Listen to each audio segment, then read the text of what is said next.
Assalamualaikum warahmatullahi wabarakatuh. Waalaikumsalam warahmatullahi wabarakatuh. Perkenalkan Bapak dan Ibu-ibu semuanya, nama saya Ika Nur Aisyah dari program studi Hukum Keluarga Islam Sekolah Tinggi Agama Islam Yogyakarta di Wonosari yang saat ini sedang melaksanakan kuliah kerja nyata tahun akademik 2022-2023. Bagaimana kabar Bapak dan Ibu semuanya? Sehat? Alhamdulillah. Mohon izin, saya di sini bukan sebagai guru yang menggurui atau apapun lah yang mungkin image-nya adalah lebih tahu daripada Bapak dan Ibu semuanya. Tetapi di sini saya sebagai mahasiswa sekedar berbagi apa yang sudah saya pelajari dan mungkin juga hal ini tidak asing lagi bagi Bapak dan Ibu semuanya. Baik Bapak dan Ibu, di sini kita akan sama-sama sedikit berkenalan dengan apa yang dinamakan dengan hukum kewarisan. Ya, salah satu ilmu yang Rasulullah sangat menganjurkan untuk kita belajar dan mempelajari. Namun, hukum untuk mempelajarinya adalah fardu kifayah, yang artinya bila sebagian dari kita sudah melaksanakan, maka otomatis sudah gugur kewajiban dari umat muslim dalam suatu daerah. Dan bersyukurnya kita ada pengadilan agama yang di sana banyak para wakil Tuhan, para hakim yang mengetahui dan mumpuni dalam keilmuan ini. Apabila kita tidak bisa untuk menjangkau yang lebih dalam mengenai keilmuan waris ini. Nah, adapun dalam kitab fikih, waris ini lebih banyak disebut atau dikenal dengan faraid. Fiqhul faraid. Artinya apa? Ilmu tentang pembagian. Bapak dan Ibu kan di sini juga sudah terpatring ya bahwa waris itu apa sih? Waris menika napa nggih, Mbak? Waris. Bagi bagi bondo ngoten ya, nggih.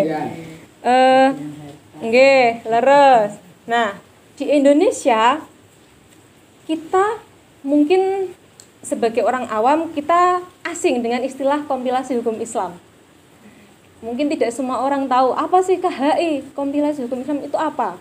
Nah, kompilasi hukum Islam itu adalah formulasi dari fikih semua mazhab yang ada di Indonesia yang sudah diijtihadkan para ulama terdahulu, dan itu sudah mengkomparasikannya dengan adat. Jadi fikih klasik yang kita kenal selama ini mungkin khas Arab itu sudah dipadukan dengan hukum adat yang berlaku di masyarakat kita, dan itu adalah hasilnya kompilasi hukum Islam yang menjadi acuan para hakim di pengadilan agama dalam menyelesaikan sengketa antara orang-orang muslim. Salah satunya adalah kewarisan. Nah, dalam KHI disebutkan bahwa hukum kewarisan adalah hukum yang mengatur tentang peralihan hak kepemilikan harta dari pewaris kepada ahli waris. Dan ahli waris itu siapa? Nah, ini juga dipelajari, ditentukan siapa yang berhak dan berapa bagiannya masing-masing.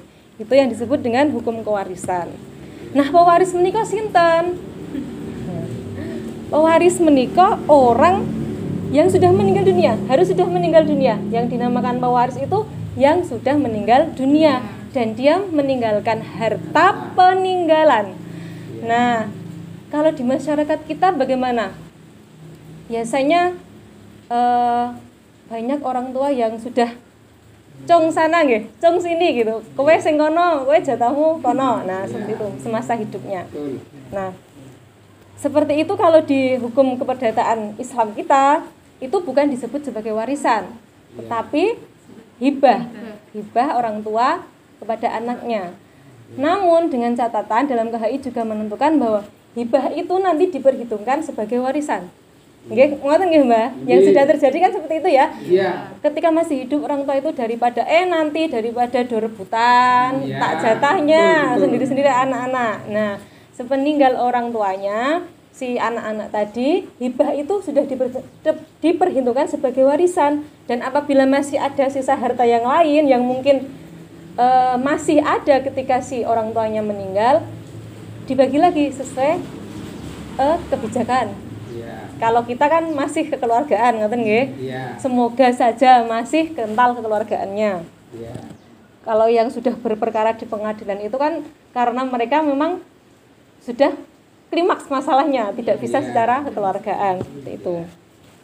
Nah, itu tadi yang unsur pertama, kewarisan pewaris. Kemudian yang kedua adalah pewaris tadi meninggal dan meninggalkan harta. Atau mirosun, seperti itu. Itu harta waris. Harta waris itu napa? Napa harta ditinggalkan itu sudah disebut harta waris? Yang sudah dibagi gitu? Nah, ternyata mboten Bapak Ibu. Harta yang ditinggalkan oleh si mayit tadi itu bukan disebut sebagai harta waris secara otomatis, tetapi masih dalam bentuk tirkah.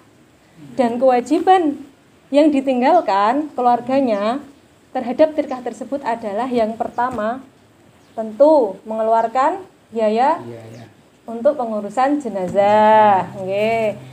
Kalau sebelumnya sakit terus di rumah sakit berarti nggih dikeluarkan. Biasanya kan kita kalau ada kebutuhan mendesak terus anggaran daruratnya kok kurang niku nyebrak ngoten nggih sama sedulur apa sama tetangga. Nah, seperti itu. Itu dibayarkan dulu. Kemudian yang ketiga melunasi hutang si mayit. Kemudian yang keempat melaksanakan wasiat si mayit jika ada. Jadi jika misalnya si mayit itu berpesan, besok kalau bapak meninggal tanah yang di sana itu untuk masjid, seperti itu. Misalnya itu wasiat dan itu diketahui seluruh keluarganya. Nah, itu ditunaikan dulu, dikeluarkan dulu. Nah, sisa dari harta peninggalan dikeluarkan keempat hal tadi, itu barulah yang menjadi harta waris atau al-ir gitu. Nah, dan itu dalam agama kita diajarkan untuk segera dibagi. Mboten nenggo-nenggo 1 tahun kemudian 2 tahun kemudian entek sewune dan sebagainya. Nah, itu hikmahnya. Kenapa kok di antara masyarakat kita itu banyak sekali kejadian sampai neng-nengan kali sedulur. Terus seperti itu karena mereka tidak segera membagi. Kita bayangkan nih Bapak Ibu, ketika dalam suasana duka, itu kan rasa kekeluargaan itu besar nggih. Kita remaket ketika bapak atau ibu meninggal itu kan saling mengasihi sedulur niku remaket sekali. Nanti kalau sudah entek sewune napa meleh nggih. Itu pun sudah normal kembali nggih kehidupan. Sudah manusiawi, keserakahan sudah timbul dan sebagainya. Mungkin merasa tidak adil dulu pas saya kecil sekolahnya cuman dikasih ini, adikku dikasih itu. Nah, itu muncul. Nah, itu hikmahnya kenapa Islam mengajarkan untuk pembagian waris itu harus disegerakan. Seperti itu. Kemudian yang ketiga unsur waris adalah ahli waris atau warisun, seperti itu. Siapa saja yang bisa menjadi ahli waris? Ada 2 sebab. Yang pertama karena nasab, ahli waris nasabiyah. Kemudian yang kedua ahli waris sobabiyah, akibat perkawinan. Yang karena nasab ini di dalam KHI pasal 174 disebutkan yang laki-laki itu terdiri dari ayah, kemudian anak laki-laki, saudara laki-laki, paman dan kakek. Kemudian untuk yang perempuan ada ibu, anak perempuan, saudara perempuan dan nenek. Itu dari golongan ahli waris nasabiyah. Kemudian untuk yang sobabiyah karena sebab pernikahan itu ada duda atau janda. Salah satu yang ditinggalkan siapa seperti itu. Tapi ketika semua itu ada, ahli waris yang disebutkan itu ada, yang berhak menerima warisan menurut kompilasi hukum Islam hanya anak, ayah, ibu, istri yang ditinggalkan atau suami yang ditinggalkan. Jadi saudara laki-laki, kakek, nenek itu terhijab. Seperti itu. Nah, inilah bedanya kompilasi hukum Islam dengan fikih klasik. Yang mana ketika fikih klasik itu memandang anak perempuan itu tidak setara dengan anak laki-laki. Jadi ketika peristiwanya ada anak perempuan, ada saudara laki-laki dan sebagainya, saudara tetap dapat menurut fikih klasik. Tetapi kompilasi hukum Islam memformulasikan bahwa anak itu sama antara anak laki-laki dan perempuan. Jadi kekuatannya sama-sama menutup ahli waris yang lebih jauh seperti saudaranya bapak, kemudian nenek dan kakek, seperti itu. Untuk sampai di sini ada yang perlu ditanyakan mboten Bapak Ibu? Ya. Nggih. Nah, sekarang pertanyaannya adalah hutang itu diwariskan apa mboten? Ya. Nah, misalnya seperti ini. Misalnya Bapak A, ketika beliau meninggal, dihitung-hitung asetnya sebagai harta peninggalan itu totalnya misalnya 100 juta, ngoten nggih. Ada 100 juta harta yang ditinggalkan. Kemudian ditelisik-telisik kok ada hutang di sana, bisnis dengan di sana ada hutang. Kok semua hutangnya kok ada 200 juta? Wah. Ini minus 100 juta nggih dari tirkah itu sendiri. Iya. Dia udah nggak bisa memberi harta waris. Si harta peninggalannya tadi udah habis, bahkan minus 100 juta. Nah, 100 jutanya itu tanggung jawab sinten? Apakah diwariskan ke ahli warisnya, ke anak-anaknya untuk dilunasi atau bagaimana? Iya. Itu jadi pertanyaan besar nggih toh? Nah, pripun Pak, ada pendapat? Kalau hutangnya orang yang meninggal itu ya otomatis itu tanggung jawab anak tapi ya Nggih. Nggih. Nah, ya sebenarnya niki nggih nganu nggih pengetahuan baru nggih. ya. Terhadap hutang si pewaris tadi, kewajiban ahli waris itu hanya sebatas sebanyak harta yang ditinggalkannya.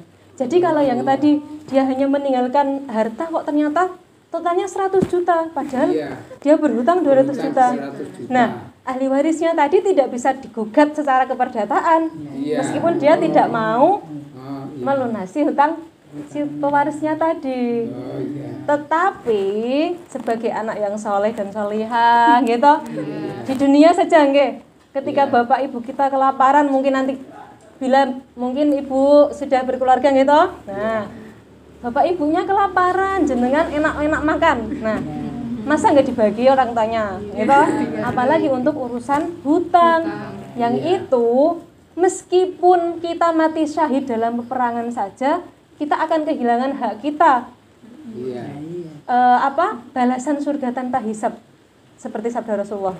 Nggih mboten? Hutang itu intinya nyerimpeti gitu kalau tidak diselesaikan. Maka kewajiban kita sebagai anak nggih sebagai bentuk bakti, sebagai birrul walidain kita kepada orang tua nggih. Bagaimana caranya orang tua kita yang sudah di alam barzah itu tidak ada rentangan dari hutang yang belum lunas tadi. Nggih seperti itu. Jadi sebenarnya bukan kewajibannya untuk melunasi, dan dia juga tidak bisa dituntut, tidak bisa dipolisikan Mbak, tidak bisa diseret ke meja hijau ke pengadilan, mboten saged. Tapi nggih secara naluri adab kita kepada orang tua seperti itu. Nggih, untuk sementara sampai di sini dulu. Mungkin nanti ada banyak pertanyaan. Bagaimana kalau ada anak yang balik Kristen? Gitu. Bagaimana kalau saya punya anak angkat, anak sambung, anak tiri, kan lebih halus nggih anak sambung. Apakah dia juga berhak? Nah, itu nanti insya Allah di pertemuan selanjutnya akan saya sampaikan. Untuk hari ini sampai di sini dulu, sedikit pengetahuan yang semoga ada manfaatnya untuk kita semua, dan mohon maaf jika dalam penyampaian ada kesalahan. Matur nuwun atas sudah meluangkan waktunya. Wallahul muwaffiq ila aqwamit thoriq. Wassalamualaikum warahmatullahi wabarakatuh. Waalaikumsalam warahmatullahi wabarakatuh.